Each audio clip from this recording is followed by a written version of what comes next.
అందరు నమస్కారం. నా పేరు నరేష్. వెల్కమ్ బ్యాక్ మన యూట్యూబ్ ఛానల్. పోతే వైసీపీ వాళ్ళ దగ్గర ఒక గొప్ప టాలెంట్ ఉంది. మీరు గమనించారో లేదో కానీ ఒక మంచి టాలెంట్ వాళ్ళ దగ్గర ఉంది. వాళ్ళకి కానీ అవకాశం ఉంటే ఎగిరి జుట్టు పట్టుకుంటారు, కటక్క జుట్టు పట్టుకుంటారు. వాళ్ళు ఏదైనా తేడా జరిగిందనుకో వాళ్ళు అటక్కన కాలు పట్టుకుంటారు, ఏ మాత్రం ఆలోచించరు.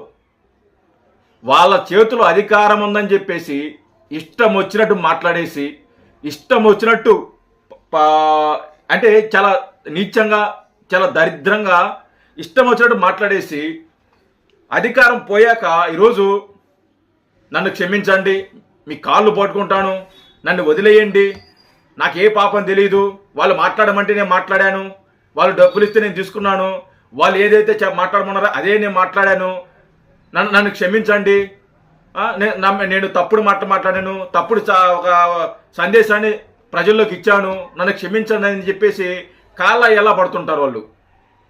గత 2-3 రోజులుగా రిజల్ట్ వచ్చిన తర్వాత నుంచి మీరు చూస్తే చాలామంది అధికారంలో ఉన్నప్పుడు చాలా అగ్రెసివ్గా మాట్లాడి మీ అంతు తెలుస్తాం, అధికారంలోకి వచ్చిన తర్వాత మీ సంగతి చూస్తాం అని చెప్పి నానా రకాలుగా మాట్లాడారు.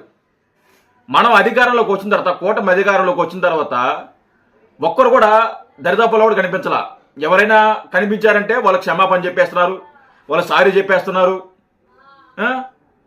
ఇంకా చాలా చేస్తున్నారు వాళ్ళు.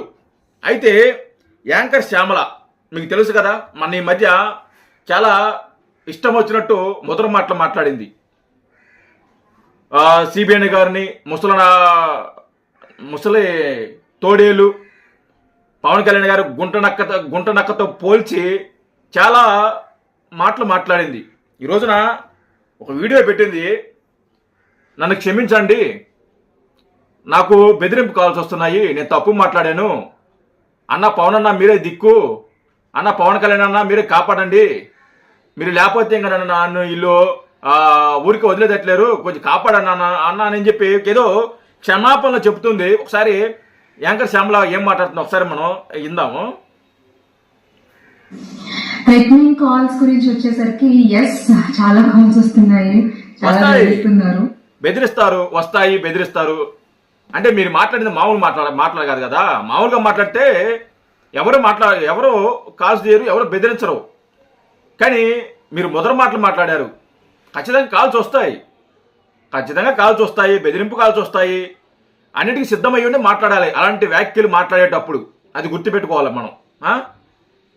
తర్వాత ఒక రకమైన భయంగానే ఉంది నాకు కూడా. ఖచ్చితంగా భయపడాలి, తప్పదు, ఖచ్చితంగా భయపడాలి. అధికారం ఉంటేనే మీరు అంత రెచ్చిపోయారు. ఒకవేళ మీరు గెలుచుంటే మమ్మల్ని ఏం చేస్తుంటారు మీరు? మమ్మల్ని ఏం చేస్తుంటారు మీరు? మాకు తెలుసు మీరు ఏం చేస్తుంటారని చెప్పి. అయినా కానీ మేము దడిసే వాళ్ళం కాదు. మీ లెక్క ఛానల్లో డిలీట్ చేసేసుకొని విదేశాలకు పారిపోవం మేము. వాడున్నాడు బోరుగుడ్డ అనిల్ కుమారు, బోరుగడ్డ అనిల్, నేను చూసేవాడి వాడి సంగతి రేపు చెప్తా, రేపు వీడియోలో చెప్తా వాడి సంగతి. వాడి సాయి క్షమాపణ చెప్తున్నాడు. ఇంకోటి కల్లా హరికృష్ణ అంట, వాడు ఏకంగా వాడు ఇదే ఛానల్ డిలీట్ చేసుకుని ఏకంగా విదేశాలకి వెళ్ళిపోయాడు. వాడు లేడు. ఇంకా చాలా మంది ఉన్నారు, అందరు తెలిసిన విషయమే. అది మన అధికారంలో ఉంటే ఆచితూచి మాట్లాడాలి. నీకు ఒకటి నచ్చుతుంది, నాకు ఒకటి నచ్చుతుంది, డెఫినెట్ గా మీకు నచ్చింది మీరు చేసుకోండి, మీకు నచ్చిన పద్ధతి మీరు సపోర్ట్ చేసుకోండి. ఎవరికి కాదనరు.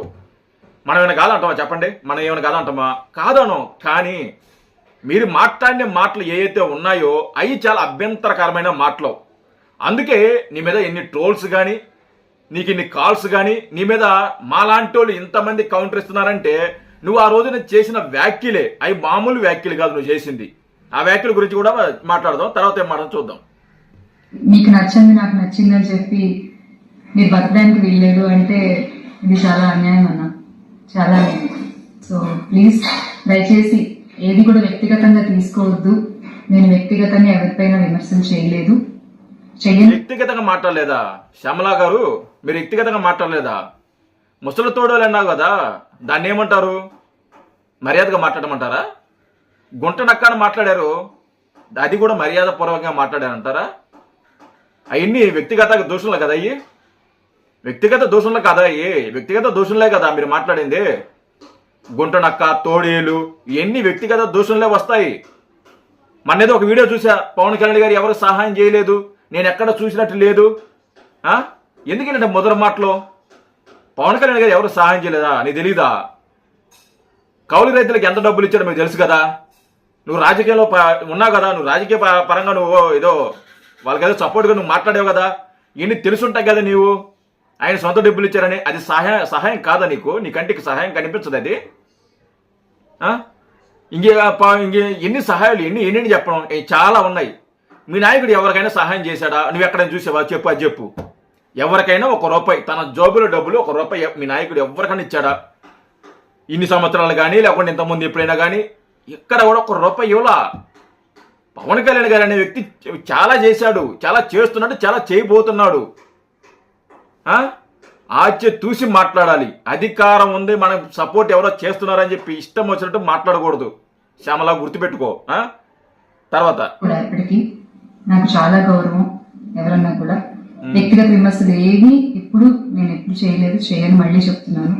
చేశావు, మేము అదే చెప్తున్నావు. నువ్వు వ్యక్తిగత దోషంలో చేశావు, లేకపోతే నీ మీద ఇంతమంది మాట్లాడడం అవసరం లేదు, నీ మీద ఇన్ని ట్రోల్ చేయడం అవసరం లేదు, నీ మీద ఇన్ని విమర్శలు, ముఖ్యంగా ఇంతమంది విమర్శలు చేయాల్సిన అవసరం లేదు. నువ్వు వ్యక్తిగతంగా మాట్లాడకపోయి ఉంటే, నువ్వు వ్యక్తిగతంగా మాట్లాడేవే కాబట్టి నీ మీద ఇంత వ్యతిరేకత నువ్వు మూట కట్టుకున్నావు. అది గుర్తుపెట్టుకోవాలి.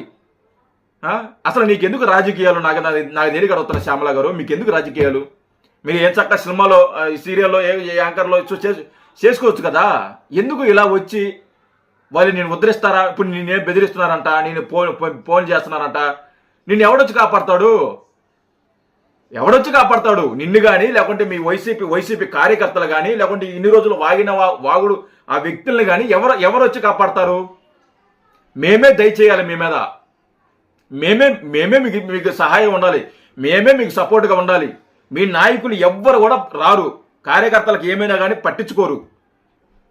మీ మీద ఏమైనా దాడులు చేస్తే అయ్యో పాప దాడులు చేయబాకంట్రా, వదిలేయండి, మన కక్ష సాధింపు మనం చేయకూడదు అని మేమే మాట్లాడాలి. తిరిగి మీకు అండగా మేమే నిలబడాలి, మేమే సపోర్ట్ చేయాలి మీకు.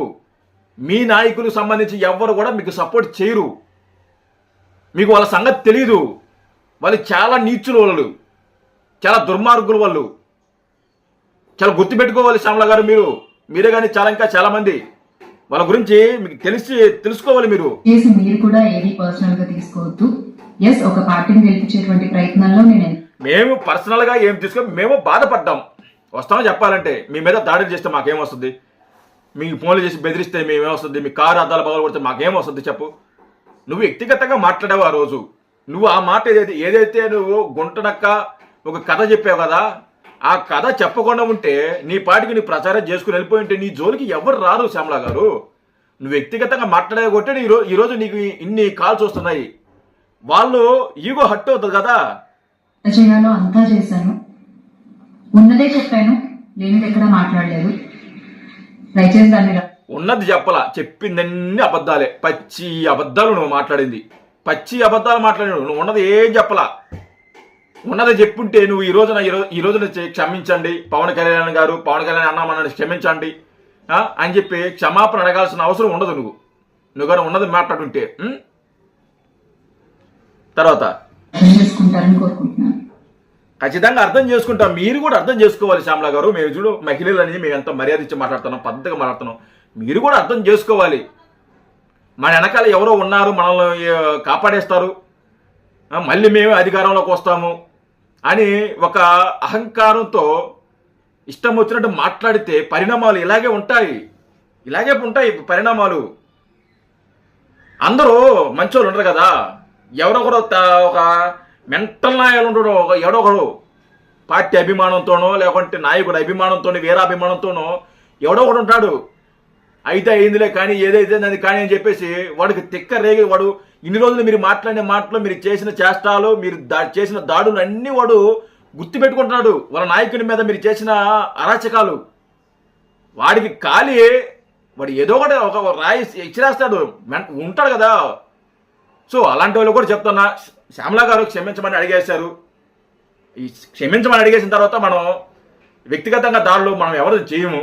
వాళ్ళ అభిప్రాయాలు ఇది. మాకు కాల్స్ వస్తున్నాయి, బెదిరింపు కాల్స్ వస్తున్నాయి అంటే ఎవరు వస్తున్నారు, ఎవరు చేస్తున్నారు నాకే తెలియదు. ఒకవేళ అలా వస్తుంటే కాల్స్ చూపించమనండి, ఆడియో కాల్ ఉంటాయి కదా, అవి వినిపించమనండి ఎవరైనా బెదిరిస్తున్నారని, లేదా వీళ్ళు సింపతి కోసం ఇది ఒక హై డ్రామానా అని నాకైతే అలాగే అనిపిస్తుంది. నీకు ఫోన్ చేసి బెదిరించాల్సిన అవసరం ఏముంది? నువ్వు అంత లీడర్ కాదు, నీకు అంత స్థాయి కూడా లేదు. ఎవరో దారిని పోయి కుక్క మురిగిందని చెప్పి మేము అనుకుంటాం, కానీ నువ్వు మాట్లాడితే అంతకు మించి నీ మీద దాడులు చేసిన అవసరం ఎవరికి ఉండదు. మీరేం కంగారు పడబాకండి, ఎవరు మీ మీద దాడులు చేయరు. మీరు ఇలాంటి సిల్లీ డ్రామాలు ఆడబాకండి. మీరు ఆడేది సిల్లీ డ్రామాలని మాకు బాగా తెలుసు. ఇలాంటి సిల్లీ డ్రామాలు ఆడొద్దు, దయచేసి ఆడొద్దు. ఇలాంటి సిల్లీ డ్రామాలు ఆడితే నిజంగా ఇంకా అంతకంటే నీకేం మాట్లాడదలుచుకోవాలి, నీకే అర్థమై ఉంటుంది. జై హింద్.